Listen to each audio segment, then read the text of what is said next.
Greetings, folks. This is DC Investing. I've reached financial independence, and I'm sharing topics that may help others on their route to financial independence. And today, I wanted to tell about one of the experiences I had. It was a couple years ago for when I lost $200,000 in a single week, and that was quite the time.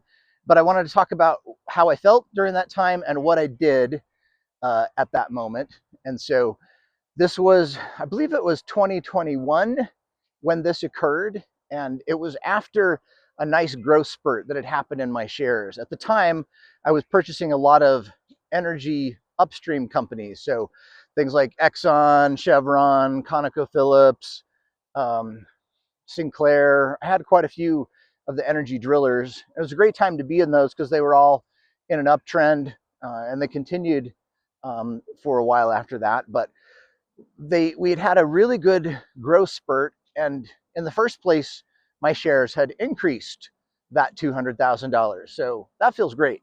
You love it when that happens. But the moment that this occurred, the Fed chair Jerome Powell came out, and in one of the meetings that he had, basically what he said was, we plan on continuing raising interest rates. And it kind of surprised the market. I think they had raised for the first time in March that year, and this was, I believe, in June, the June meeting or something.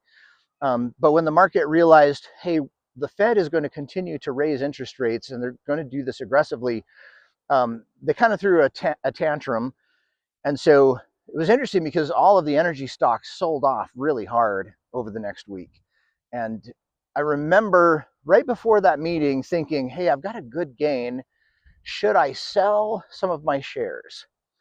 And that's always the question. And it's like looking back after the fact, you do a bunch of second guessing. You go, oh, yep, I could have sold at that point and then picked up a gain. And $200,000, that would be a good gain for, picking the right time to sell and right time to buy back again. But that's really the hard part, is if to do this strategy, you have to be right twice. You have to be right in picking the top, and you have to be right of when to buy back. And I've heard a lot of folks say that, if you do happen to sell at the right time, it's really hard to get back in. You just, because there's fear involved there. And so I didn't sell. I watched the meeting. I watched my stocks drop. I'm like, oh crap. I just lost $200,000. But the action that I did was, I decided, hey, I am a dividend investor. I'm not going for capital gains as much. I just want to be able to have enough passive income to pay all my expenses. And so I just held on. I don't remember if I bought more at that time. I'm not really sure. I know I continued to buy over the next while. But what's interesting is what happened over the next while. So I think by the time 3 months went by, it might have been 4 months, but all of those losses, the 200 grand, had been absorbed again, and the share prices were back up again at that point. I think I have a note here.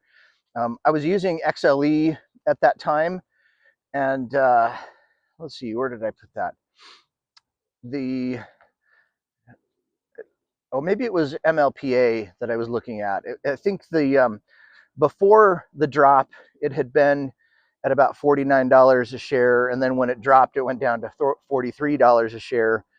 And then after that 3 to 4 months, or maybe recently, it's back up to 53. So basically the idea is holding through this market drop was the right behavior, because the stock price recovered, and during the time that followed, you get a lot of dividends that are paid out from all of the energy companies that you own. So so that's kind of like the lesson is, if you get a major market drop, well, then just hang on to it. Use it as a time to buy more. If you're a dividend investor, you're mainly going for the passive income, the dividends that come in. And the only thing that you're really concerned about is, has something occurred that would cause your companies to cut their dividends? That's really what you're concerned about. Or, if they go bankrupt. So you got to watch the shares.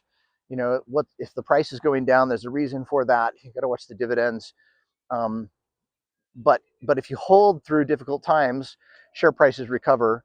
So since that time, all of these shares have continued to go up.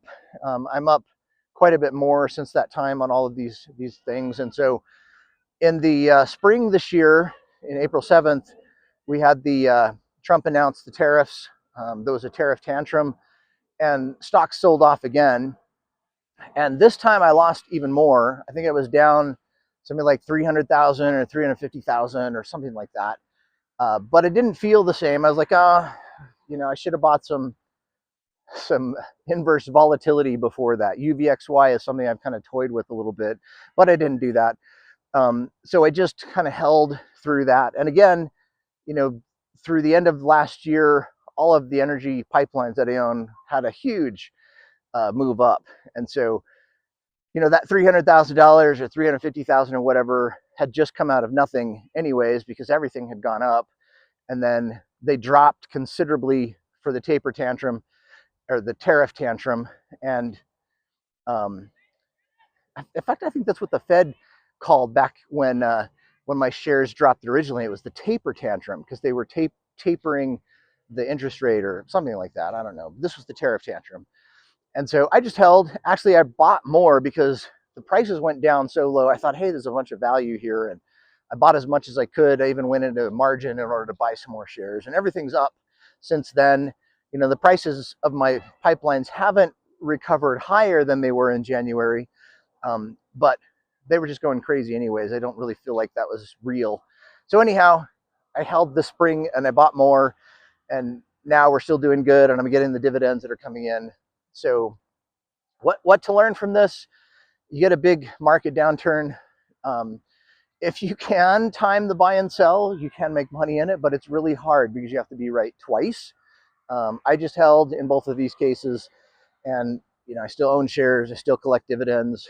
Dividends, I have enough to pay for all of my living expenses, so I've kind of reached that financial independence point. But I've held in through 2 drops that cost me. The first one was 200K. This recent one was like 300 or 350K. I can't remember exactly. I was just holding.